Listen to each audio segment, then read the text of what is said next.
بسم اللہ الرحمن الرحیم۔ مسلمانوں کا جو نیا سال شروع ہوتا ہے وہ محرم الحرام سے شروع ہوتا ہے۔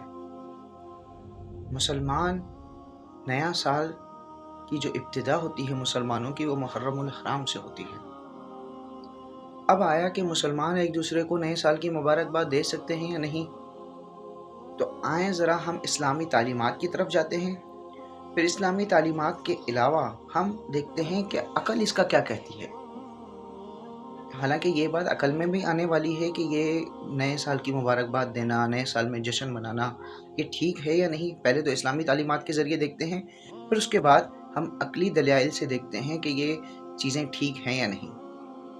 اسلامی تعلیمات میں آپ صلی اللہ علیہ وسلم کو جب نبوت ملی، اس کے بعد آپ لوگ دیکھیں 40 سال کی عمر میں آپ صلی اللہ علیہ وسلم کو نبوت ملی، 23 سال 63 سال کی عمر میں آپ صلی اللہ علیہ وسلم اس دنیا سے چلے گئے۔ تو 23 سال جو ہے نا آپ صلی اللہ علیہ وسلم کی موجودگی میں، زندگی میں نیا سال آتا رہا، محرم الحرام آتا رہا، لیکن آپ صلی اللہ علیہ وسلم سے کہیں پر بھی، کسی بھی احادیث میں کہیں پر بھی نئے سال کی مبارکباد دینا ثابت نہیں ہے۔ اس کے بعد آپ صلی اللہ علیہ وسلم کے بعد صحابہ کے زمانے میں آ جائیں، حضرت ابو بکر، خلفائے راشدین، عمر، عثمان، علی رضی اللہ عنہم، ان کے زمانے میں، اس کے علاوہ باقی اصحاب کے زمانے میں کسی بھی آپ کو تاریخ کی کتاب میں نہیں ملے گا کہ صحابہ نے نئے سال کی مبارکباد دی۔ اس کے بعد تابعین کے زمانے میں آ جائیں، تابعین کے زمانے میں آپ اٹھا لیں، آپ کتابیں اٹھا لیں، تاریخ کی کتابیں اٹھا لیں، لیکن کہیں پر بھی آپ کو نہیں ملے گا کہ تابعین نے بھی یا بزرگان دین نے نئے سال کی مبارکباد کسی کو دی ہو۔ اب ان تمام ساری باتوں سے ایک بات تو ثابت ہو گئی کہ اسلامی اعتبار سے یہ نئے سال کی مبارکباد دینا صحیح نہیں ہے، درست نہیں ہے۔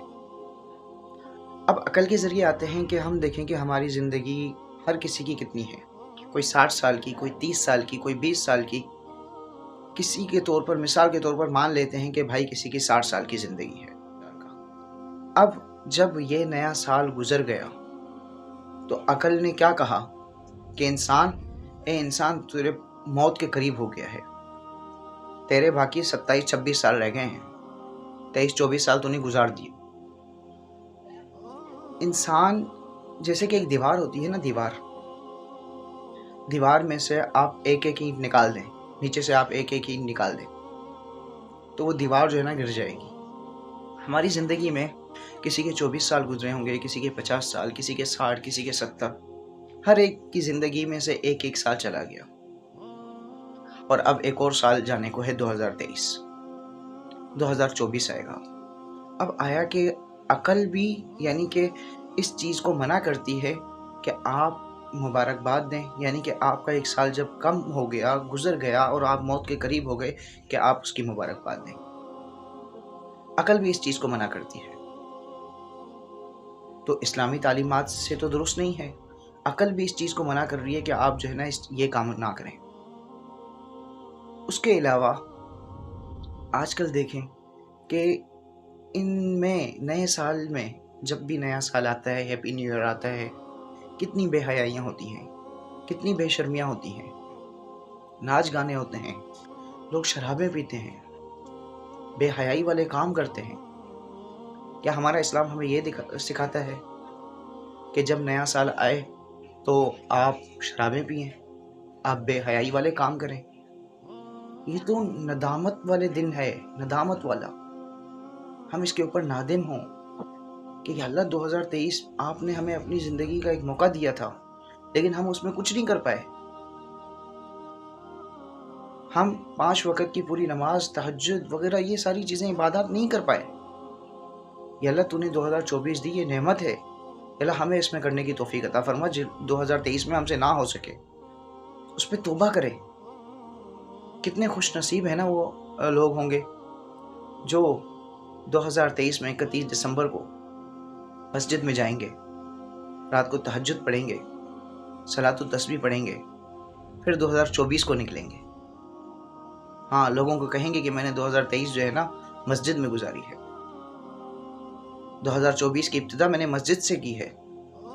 اپنے نئے سال کی ابتدا اللہ کے ذکر سے کریں، کسی نیک کام سے کریں۔